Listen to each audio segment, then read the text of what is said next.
Selamat datang di Survival Talk Madam Chang TV. Seperti biasa, sebelum saya masuk dengan bintang tamu kali ini, narasumber yang paling berbeda, goyangannya sangat asoy. Subscribe dulu, oke? Notifikasinya juga dinyalain supaya semua cerita-cerita yang menarik, menginspirasi, lahir dan batin selalu bisa terupdate di layar smart phone Anda, laptop, TV, semuanya.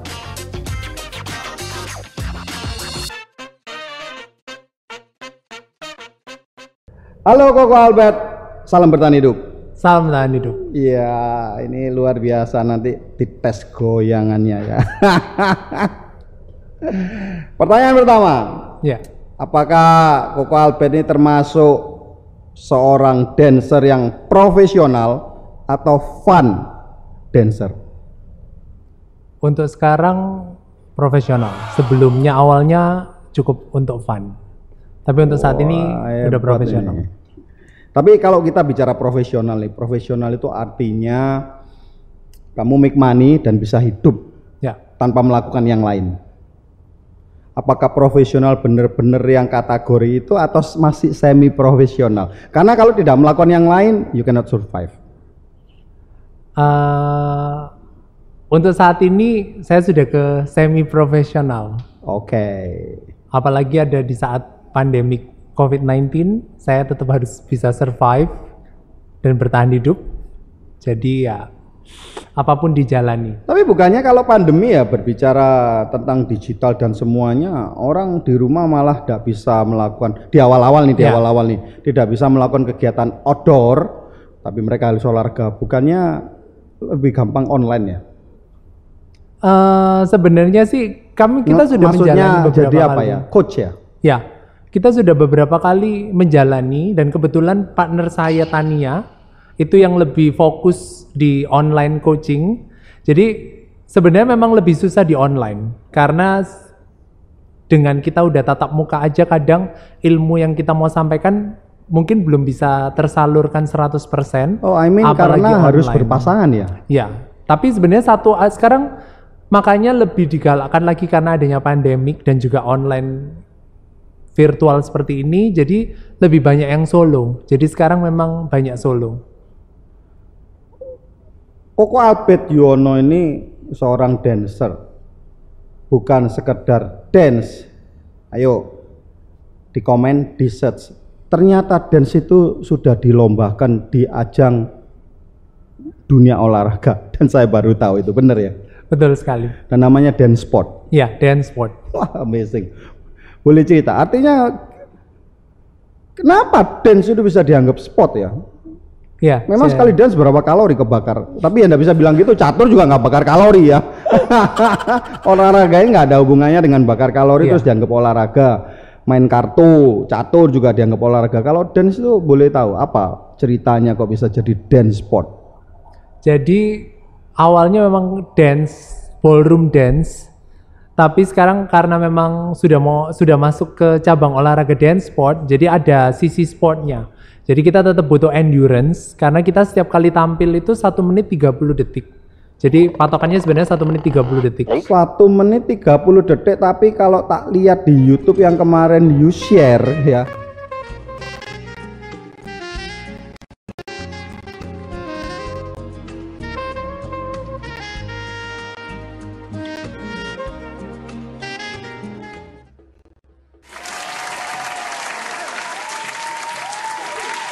Tak lihat. Capek ya? Ya. Jadi kita tetap butuh endurance dan stamina, karena kalau semisal endurance dan stamina itu habis, teknik dan semuanya pasti hilang juga. Jadi kita udah pasti istilahnya tidak terbiasa oksigen yang masuk ke otak, terus akhirnya teknik dan semuanya hilang. Jadi nggak fokus sako-sako gitu ya? Ya. Oh, oke. Pernah nggak disuruh main di lapangan udara yang panas gitu? Pernah. Terus beda ya? Beda sekali, tapi memang kebetulan kita di sini udah dilatih. Jadi kita memang udah dipersiapkan dengan mental yang lebih strong. Jadi waktu itu benar-benar pernah pengalaman yang nggak bisa dilupakan, yang paling panas itu di Vietnam. Waktu itu di Asian Indoor Games 2009. Jadi di kayak itu di gedung olahraga gitu ya? Di gedung olahraga, tapi kayak nggak ada AC-nya, dan lampu yang menyorot ke kita tuh lampu sepak bola yang besar-besar itu. Jadi sebelum kita tampil pun, stamina kita udah mulai habis dan berkeringat. Panas begitu ya? Yeah. Dehydrated. Padahal kan ini kan sebetulnya kan namanya ballroom dance. Ya, yeah, it should be in the ballroom. Tapi yang mungkin dibuat seolah-olah kayak ballroom dance floor-nya itu ya cuma floor-nya aja ya. Tapi environment-nya nggak dibuat seperti itu ya. Oke. Sebelum saya nanti kembali ke pertanyaan yang pertama nih. Berapa tahun sih sudah berjalan semua ini? Sudah 15 tahun. Oh my god. Wow. Siapa yang cari perkara ngajarin duluan? Jadi guru pertama saya itu adalah Susilo Hadiswiryo Thomas dan Lani Budiani. Orang Surabaya? Ya. Hai, salam kenal. Nanti suruh lihat ini ya. Ya. Oke. Loh, I mean kan gini loh. Orang tua yang menyuruh, ayo kamu belajar dance, atau oh aku kepin belajar dance gitu.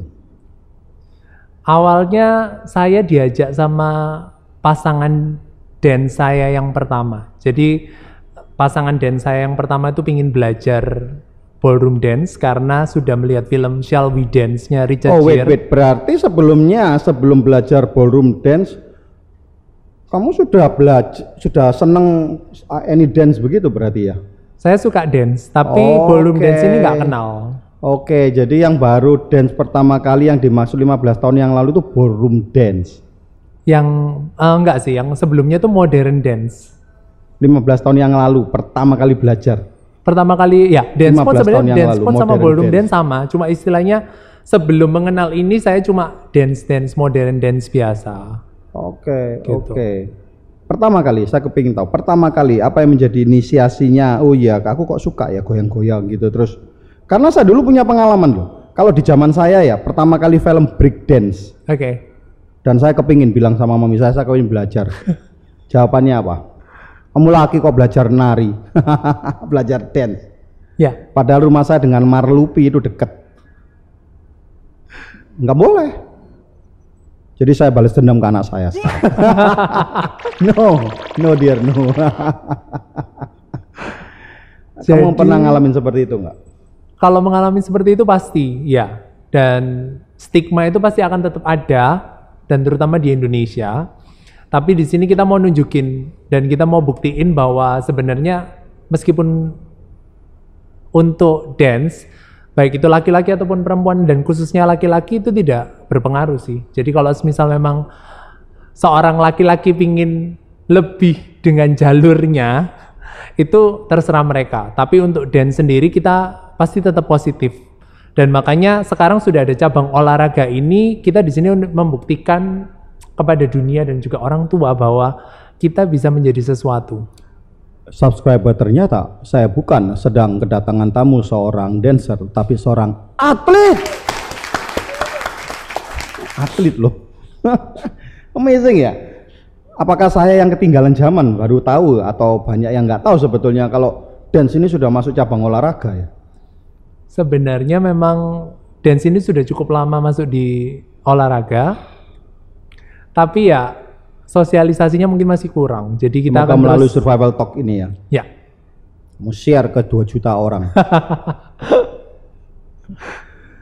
Oke, kembali lagi. Jadi film Shall We Dance, We Dance. Oh, oke. Saya lihat itu juga. Untung saya tidak menjadi terus nanti kalau enggak juga dancer kamu saingan sama saya. Saya mulai aja ketarik ke otot ini. Ini loh, menurut saya begini ya. Tambahnya waktu ke sini. Ya.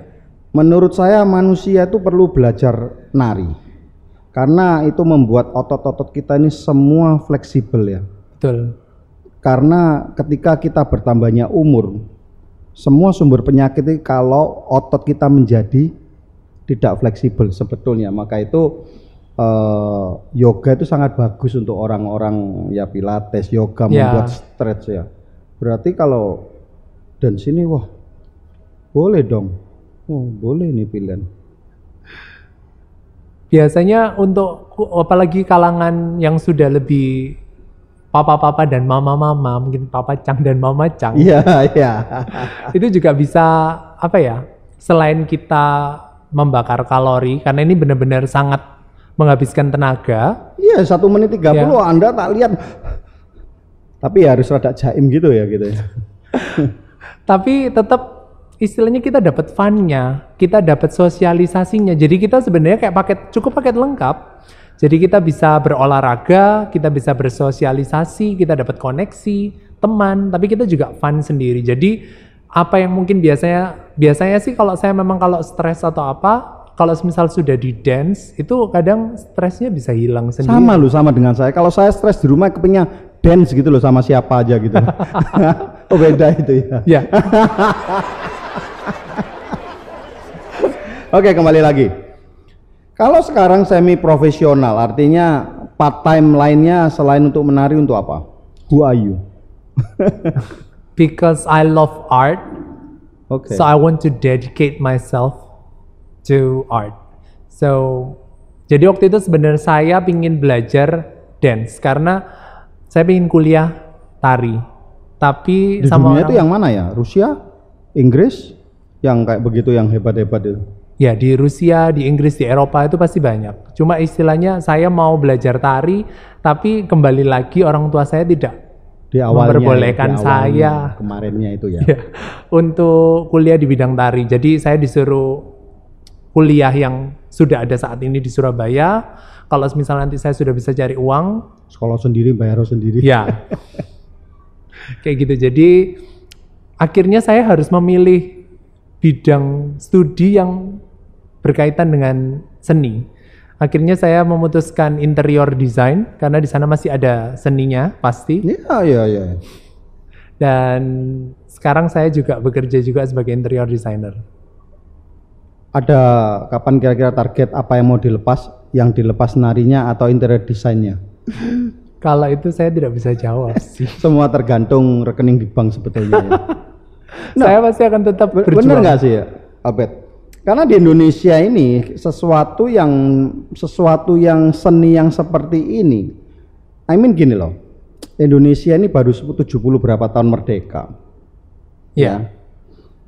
Dan kalau kita berbicara tentang modern dance, itu kan kebanyakan pengaruh dari luar negeri yang sudah beratus-ratus tahun. Ya. Berarti sudah menjadi bagian gaya hidup.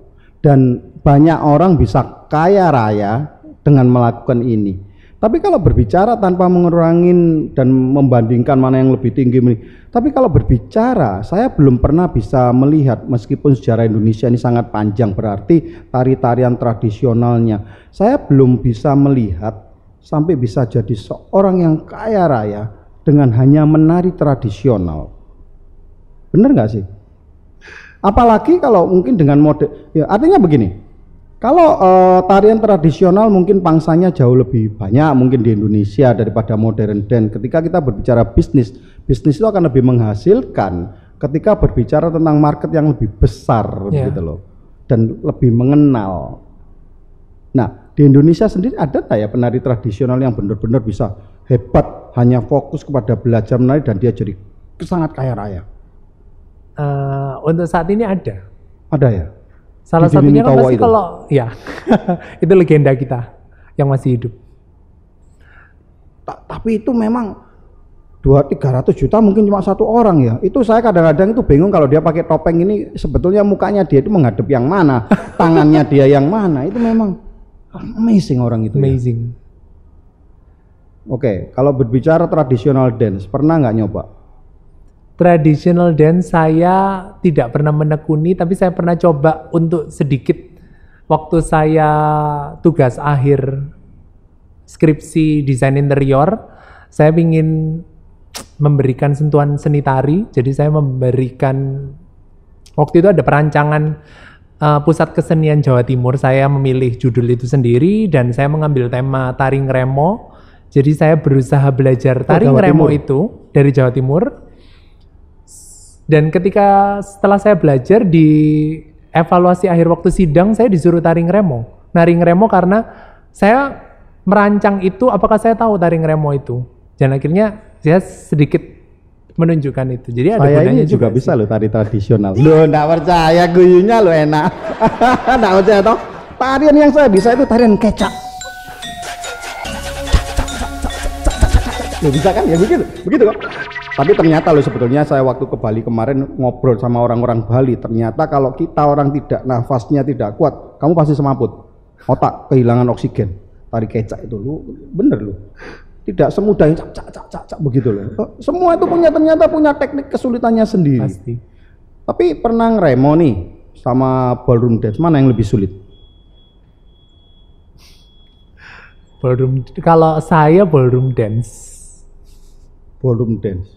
Karena saya menekuni di ballroom dance ini. Tapi istilahnya kalau ngeremo saya pasti yakin juga pasti punya tingkat kesulitan tersendiri. Tangannya harus gini gitu ya. Enggak, Kalau- bedanya ini mungkin gini loh ya. Kalau tarian tradisional Indonesia itu lebih kepada Kelentikan. tangan dan semuanya. Tapi kalau kamu perutnya itu sampai iso gini-gini begitu loh ya. Hah? No really. Ya, saya ini kan saya ini enggak pernah les nari, enggak pernah dance. Tapi saya kalau kumpul sama teman-teman dengar musik gitu ya bisa goyang-goyang kayak goyang sakarepnya sendiri. Tapi ngelihat orang itu ada yang goyangannya enak kayak tapi badannya saya ini kayak dijepret gitu loh ya. Hah? So can you make me a dancer? Everyone can be a dancer. Everyone. Cuma harus ya apa lu mana lu saya ini jalan aja kaku kok apalagi. Tinggal latihan dan practice makes perfect. Apa yang paling sulit? Di sini yang paling susah sebenarnya partnership ya, partnering skill. Kalau itu sudah next level mungkin ya. Dari itu kan saya tidak terlalu tahu. Ada yang Sumba, ya. Ada yang apa Caca, ada yang Tango, Jeven, Ya. apa? Ada berapa itu? Sebenarnya ada banyak, cuma yang dipertandingkan di cabang olahraga yang dance sport ini itu sebelumnya ada 10, tapi sekarang sudah makin berkembang. Jadi kita dibagi 10 itu dasarnya. bukan dasarnya, maksudnya disiplinnya, genre-nya. Jadi kalau tadi ada Caca, itu termasuk Latin, jadi ada 5. Ada Caca, Samba, Rumba, Paso Doble, dan Jive. Sebelumnya dikenal dengan Jeven itu. Tapi kita namanya ini Jive. Oke. Itu Latin American. Kemudian ada standard atau ballroom. Itu ada waltz, ada tango, ada Viennese waltz, ada slow fox, sama quick step. Saya tahu ini semua karena ketika saya belajar organ, ini semua anak dicetek-cetek ini musiknya ada semua. Ya? Ada. Iya. Iya, saya masih ingat. Makanya tuh Yung ngomong apa seolah-olah saya familiar padahal itu ketika saya les organ petek ini gitu loh ya. Sebenarnya Itu dasarnya makanya itu ya. sebenarnya ini cukup familiar di telinga-telinga kita. Cuma kita tidak tahu spesifik apa itu. Makanya sebenarnya kayak lagu itu pun juga sering kita dengarkan dari kayak belajar piano. Itu pasti lagu itu benar-benar musik itu sebenarnya Sudah bagian familiar ya. yang sudah Oke, menjadi satu. kebetulan ini ada seorang atlet dan seorang profesional dancer. Saya mintanya. Caca sama dangdut itu sebetulnya ritmenya sama nggak sih? Beda. Tapi saya kalau ngeliat itu seolah-olah kok kudu-kudu dangdut itu diambil dari Caca ya. Dangdut ada sendiri, Caca sendiri. Kalau dangdut kan benar-benar purely dari Indonesia ya. Kalau Iya, Caca itu kan ngambil dari Eropa. mana asalnya kan nggak mungkin diciptakan. Semuanya di dunia ini menurut saya dipengaruhi dan mempengaruhi apa sehingga menghasilkan sesuatu yang baru.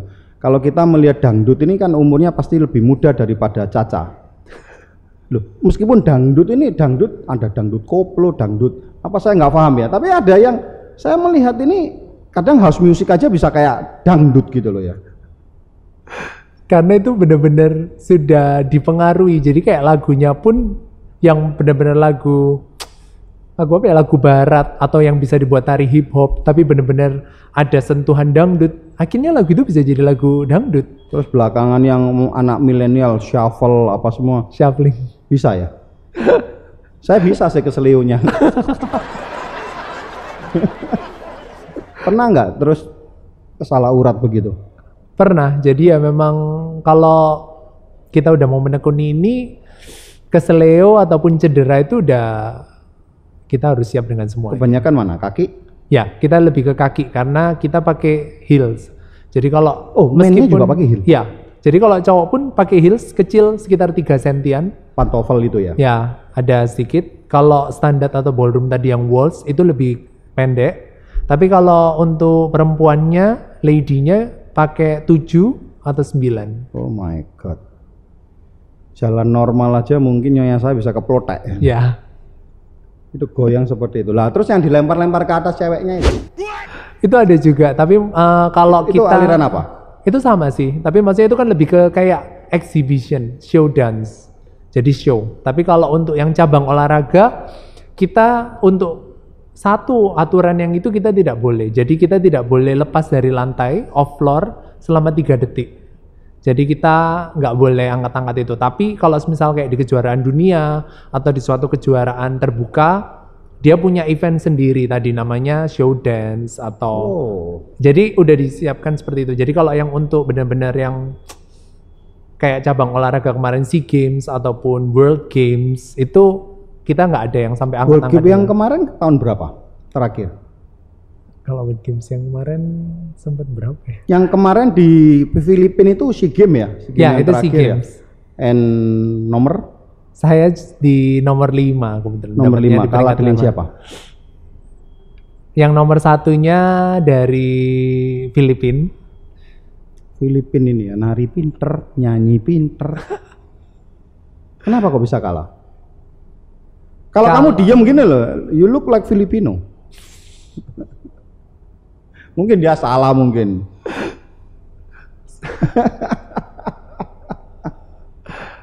Ya kalau saya kebetulan saya harus jujur dan terbuka. Jadi bahwa kalau di luar negeri, terutama kayak negara-negara yang memang bisa mengapresiasi seni dengan sangat tinggi, itu mereka bisa hidup totally in art, in dance. Jadi mereka benar-benar duit fokus. Ya. Nggak dibingungin dengan macam-macam. Jadi gitu ya. Bangun tidur sudah tinggal berbenah diri, tinggal pakai sepatu dance, sepatu dansa, kemudian berdansa, terus kemudian istirahat. Tapi mereka juga sama seperti kita manusia normal yang masih nge-mall ataupun mungkin mau pergi ke rumah temen apa iya. Tapi fokusnya benar-benar di dance. Jadi kesehariannya benar-benar dance dan they make money from it. Jadi mereka ngajar. Itu loh yang kadang-kadang ya satu titik every time saya kalau kedatangan tamu itu saya menarik satu benang merahnya. Kadang-kadang kalau mau jadi atlet, artis di Indonesia kesulitannya apa? Semua akhirnya dikembalikan dengan satu fakta hidup gitu loh ya. Siapa yang bandani semua ini? Betul. Gitu loh ya. Saya nggak tahu ya apa benar, correct me if I'm wrong. Apalagi kalau ballroom ini kan terkesan dengan semua glamor, tidak mungkin kan.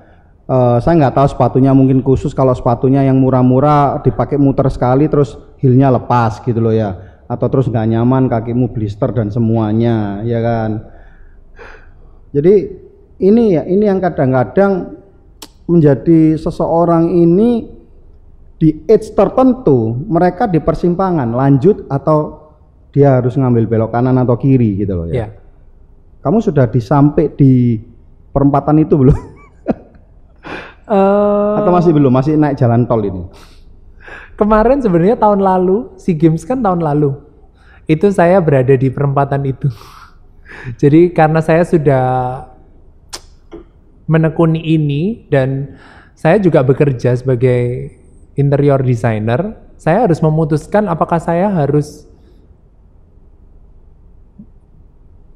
masuk dan bergabung dengan tim pelatnas Indonesia untuk event SEA Games atau tidak. Karena kemarin SEA Games saya benar-benar harus karantina mulai dari Agustus sampai SEA Games itu sendiri Desember. Mungkin ya pemusatan pelatnasnya terkesan memang pendek. Tapi intinya kalau misal memang udah lama pun ya perempatan itu udah datangnya lebih lama. Jadi saya harus menentukan saya kerja tetap sebagai interior designer atau saya ikut pelatnas. Dan karena pelatnasnya tuh di Bali kebetulan, saya harus memilih itu. Jadi akhirnya saya sudah berdiskusi dengan tim, maksudnya tim kerja interior, dan kita menemui kesepakatan, saya juga akhirnya berangkat, jadi ada yang caretaker untuk sejenak. Ya, ini memang satu hal yang dilema. Saya dulu itu punya cita-cita ingin menjadi pemain basket. Oke. Karena saya kecil, wah pagi, siang, sore, malam, kalau nyari saya di rumah nggak ada, adanya di lapangan basket. Seriously.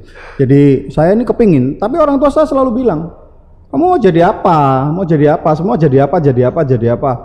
Jadi itu yang akhirnya membuat saya itu, ya saya itu harus benar-benar memilih bagaimana cara bertahan hidup. Karena saya masih ingat zaman saya ketika bermain basket dengan hari ini beda banget. Ya kan? Ya.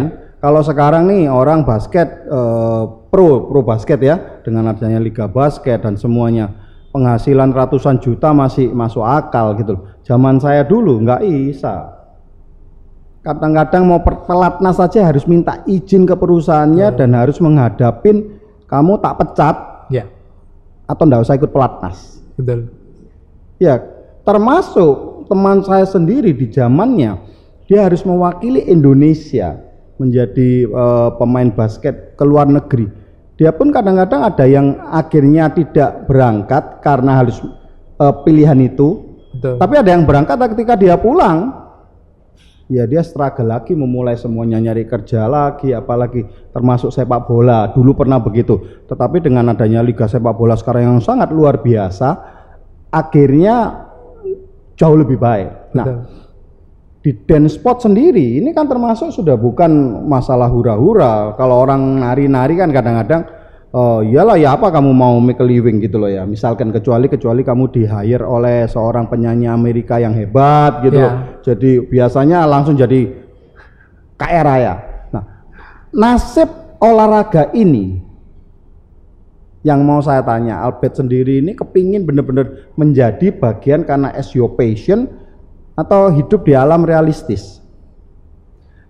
Kalau terus terang tanpa mengencourage, justru di survival talk ini bagaimana kita bisa bertahan hidup. Kalau memang kita bertahan dan kita tahu mungkin saat sekarang tidak bisa make money, berpikir gimana caranya, saya pokoknya mati pun tidak masalah, yang penting dance sport ini bisa dikenal lebih. Itu kan lain, itu misi kehidupan ya. So itu yang aku kepingin tahu, Albert.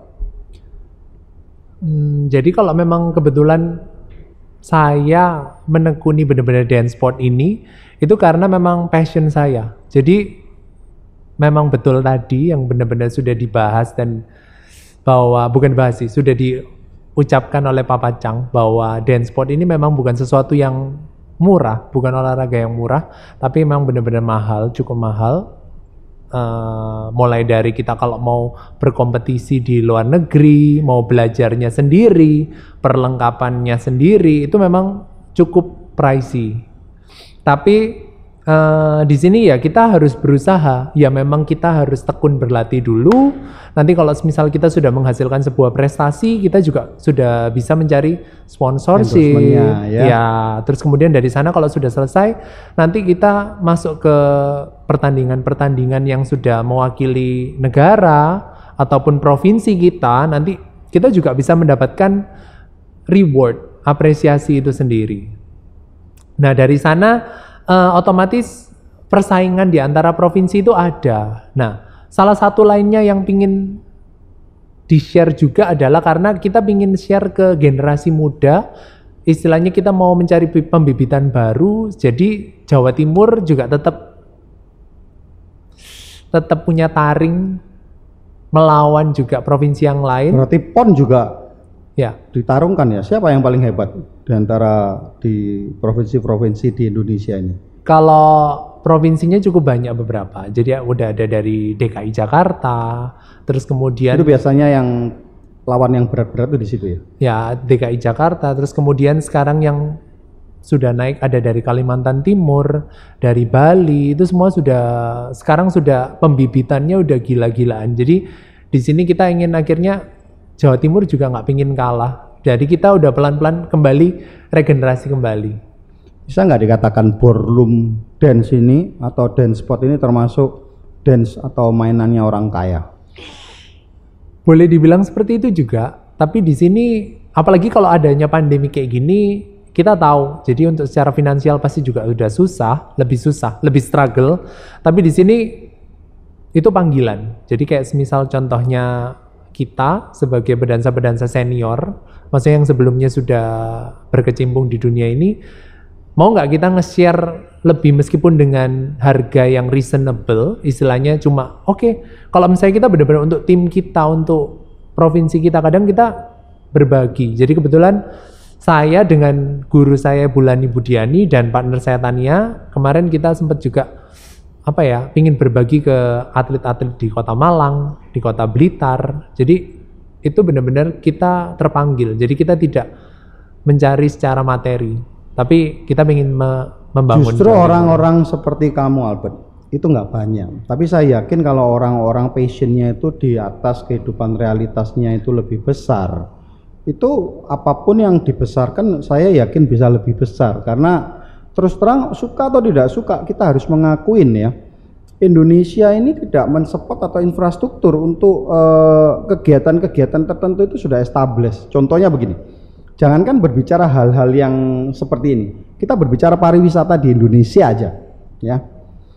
Ketika kita berbicara tentang pariwisata, ya, yang membuat kalah Indonesia itu bukan karena alamnya, yang membuat kalah adalah infrastrukturnya. Daerahnya cantik-cantik, tetapi sometimes how to get there-nya very difficult, yet very expensive, dan sudah sampai sana, it's not proper gitu loh. I mean, hotelnya, ya kan, terus makanannya, terus standard of services-nya itu jauh. Kadang-kadang maka itu saya bisa membayangkan gimana sulitnya untuk merintis segala sesuatu yang memang tidak ada, ya bukan artinya gini ya, segala sesuatu serahkan pemerintah, bukan ya, tidak ada dukungan ya dari organisasi-organisasi tertentu yang membidangin gitu ya.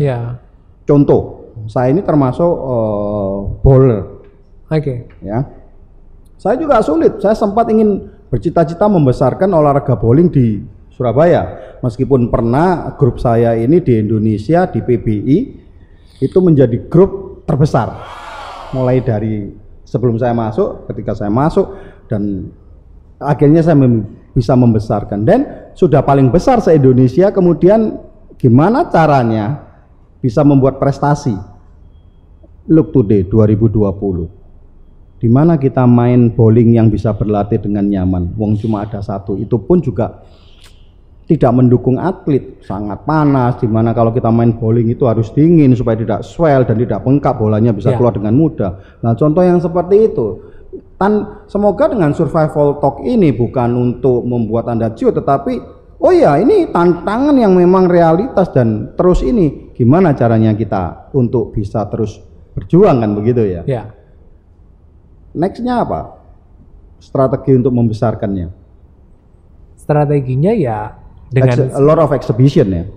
Dan karena sekarang masih tetap istilahnya belum benar-benar bebas, tetap kita virtual ada, tapi ya maksudnya benar-benar dari sini mereka kita lebih gembleng supaya ketika nanti sudah bebas, mereka sudah lebih siap untuk benar-benar bersaing dengan daerah lain ataupun dengan negara lain.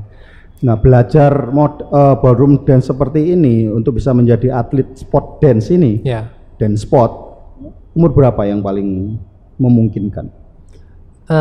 Di sini umur tidak menjadi batasan. Jadi saya juga memulai dance ini di sekitar umur 17 tahun.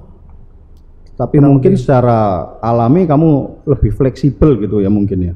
Ya, tapi dulu sudah ada, jadi waktu itu memang saya juga umur 17 tahun, tapi saya mendapatkan berita juga bahwa mantan juara dunia dari Jerman, perempuan, namanya Carmen Vincelt, itu memulai karirnya di umur 17. Oke, berarti kamu akan menjadi juara dunia. Amin. Nanti jadi, kita foto dulu yang banyak ya, kalau jadi juara dunia. Oh, my friend. Jadi dia umur 17 tapi bisa menjadi juara dunia. Sedangkan memang juga ada juara dunia yang lain yang memulainya mulai dari kecil, mulai dari umur 5 tahun, 6 tahun, 7 tahun. Dan jadi umur tidak menjadi batasan dan patokan. Oke. Kalau bertanding nih, Ya. yang dinilai apa sih selain kekompakannya? Karena kita sudah masuk di sport, mereka mempunyai benar-benar nilai kita angka. Jadi kita tidak, Angka tertinggi berapa? angka tertinggi sebenarnya ada di 10 sih. 10. Tetap. Tapi istilahnya biasanya kalau sudah sekitar 8, 9 itu kelasnya di top couple-nya world top finalist. Itu nilainya 8, 9. Jadi kalau seperti kayak kemarin di SEA Games itu keluar angkanya kebanyakan di 5, 6, 7, 8. Tidak ada yang 9 juga. Jadi ya memang kita benar-benar dinilai secara angka. Jadi udah mulai dari technical quality. Jadi teknik itu nanti dari setiap juri itu punya bidang sendiri. Saya cuma menilai khusus di teknik. Jadi sudah di istilahnya kayak mereka sudah punya bagian ya. sendiri supaya kita juga nggak apa ya meminimalisir politik permainan. Oke. Jadi kan kita tidak bisa bersaling kubu karena kita benar-benar saya cuma nilai teknik. Terus yang kedua menilai movement to music. Jadi musicality-nya masuk nggak? Dari gerakan itu sama musicality-nya gimana? Ritmenya. Itu dinilai juga. Dan dinilainya pun juga bukan cuma 4, 5. Jadi mereka pun lebih detail. 6,8, 7,0, 7,1. Jadi benar-benar mereka yang menentukan sendiri memang. Tapi intinya sudah dikasih tahu. Untuk yang seperti ini biasanya 8, 9 ini buat siapa? Itu udah ada tampaknya. Jadi mereka memang sudah dibekali. Dari sini kalau saya menilai orang ini cantik nggak? Ya cantiknya 8,93 pakai fraction. Nah, artinya gini loh, so kompleks ya. Ya apa bisa judge orang ini 7,1 dan 7,2 fractionnya? Oh my god, saya nggak tahu loh ya. Artinya itu mesti ada listnya ini. Betul. Every detail dijumlah sendiri hasilnya 7,2 mungkin gitu ya. Makanya kenapa kok bisa ini tuh menjadi mereka berusaha bahwa dance sport ini menjadi olahraga yang terukur. Makanya sekarang di 2020 yang diundur ke 2021 untuk Olimpiade di Tokyo, itu dance sport masuk ke Olimpiade Tokyo tapi masih eksibisi untuk saya cabang ngomong dance breaking. Ini seneng karena saya ya dulu pernah kepingin menjadi break dance ya. Jadi ketika ngomong gini ya seneng sesuatu yang saya kepingin masuk tapi tidak pernah masuk gitu. Ya. Nah, apakah Anda juga seorang koreografer? Siapa yang menciptakan gaya-gaya itu? Untuk yang menciptakan gerakan saya ya guru saya. Tapi biasanya ada sedikit pengembangan dari kita sendiri, tapi mostly saya dari coach saya di Surabaya, Lani Budiani itu, dan ada beberapa kita terinfluence. Jadi kebetulan kalau misalnya saya kebetulan belajar di negara mana, itu kebetulan saya mau sekolah lagi, les, biasanya saya seperti itu. Tapi pengembangan. Bulan ini ada studionya? Bulan ini kebetulan di rumahnya ada tempat sedikit kecil. Jadi kamu yang ke sana? Ya, saya ke sana. Oke. Gerakan apa sih yang paling sulit gitu, yang bisa mendapat angka gitu loh? Biasanya gerakan apa ya? Ya semua sebenarnya sulit. Jadi sebenarnya pun basic itu pun juga sulit sekali sebenarnya. Jadi justru malah biasanya orang-orang yang banyak atraksinya padahal disuruh basic mungkin malah belum tentu bagus basicnya. Ya kalau saya suruh basic aja sulit ya. Menurut kamu nih yang sudah pro, gerakan apa? Your signature move. My signature move. Ada nggak sih? Ada. Oh kalau itu nggak bisa, itu punyanya Albert itu pasti. Kalau dia itu gini dikit, gitu. Kalau saya sih nggak sampai benar-benar sampai punya signature gerakan tersendiri. Tapi saya biasanya suka di genre rumba dan paso doble. Jadi biasanya saya lebih ke arah situ. Aduh, ngomongnya ada yang kedua apa? Paso doble. Paso doble. Apa itu? Itu kalau misalnya orang biasanya dengar biasanya itu sudah langsung kayak Matador karena lagunya dari Spain.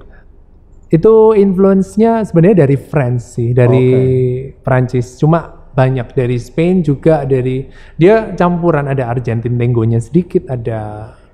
Kalau Spain flamenco dance itu apa? Ya, itu flamenco. Ya itu. Ya, itu ada influence-nya dari yang sana. Yang tadi yang nomor 2 itu. Ya, paso doble. Paso doble itu yang kalau ketika masuk di spin jadi flamenco itu. Bukan gitu sih, istilahnya flamenco ada sendiri, tapi istilahnya kita ada mengambil karakteristik dari flamenco, attitude, itu kita juga ada. Saya pernah nyoba ya, kaki saya sakit. Tapi saya suka loh lihat itu flamenco itu. Saya suka itu juga bener-bener dari suasananya, jadi bener-bener kayak bukan suasana sih, auranya yang terbangun dari musiknya aja udah beda. Jadi sebenarnya sih the most favorite Paso Doble. Wah, nanti deh kapan-kapan kita lanjut lagi ngomongnya, ini sudah keasikan sampai sangat panjang. Kapan-kapan kita buat satu sesi. Ini loh yang dimaksud flamenco. Ini loh, ini ya. Nah, supaya benar-benar oh iya bukan cuma tahu-tahuan gitu loh ya. Ya. Sebagai penutup nih, apa yang ingin disampaikan kepada atlet-atlet di luar sana, calon atlet dan semua yang ingin belajar menjadi seorang dancer, mau modern, mau ballroom, mau sebagai dance atletnya, apa mungkin yang mau disampaikan? Silakan. Buat semuanya sebenarnya apa ya? Nothing is impossible. Just go for it and reach for your dreams. Jadi benar-benar kejar sampai titik darah penghabisan. Jadi dan khususnya karena survival talk kali ini kita lebih ke dance sport untuk para orang tua dan laki-laki, untuk mau mempelajari dance itu bukan sesuatu hal lagi yang tabu. Jadi kita harus buktikan bahwa kita bisa berkarya baik untuk diri sendiri, orang tua, dan untuk negara. Sebelum saya tutup, saya minta goyangannya satu. Boleh aku? Ayo silakan berdiri di tengah, kita ingin lihat goyangannya yang bagaimana. Goyangan apa ini? Goyang dangdut boleh.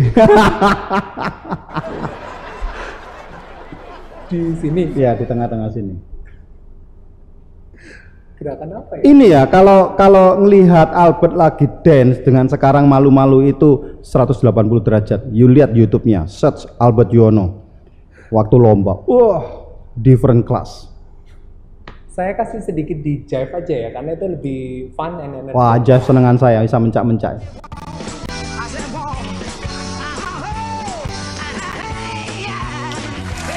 Kelihatannya gampang. Sampai ketemu, salam bertahan hidup. Jangan lupa subscribe, notifikasinya.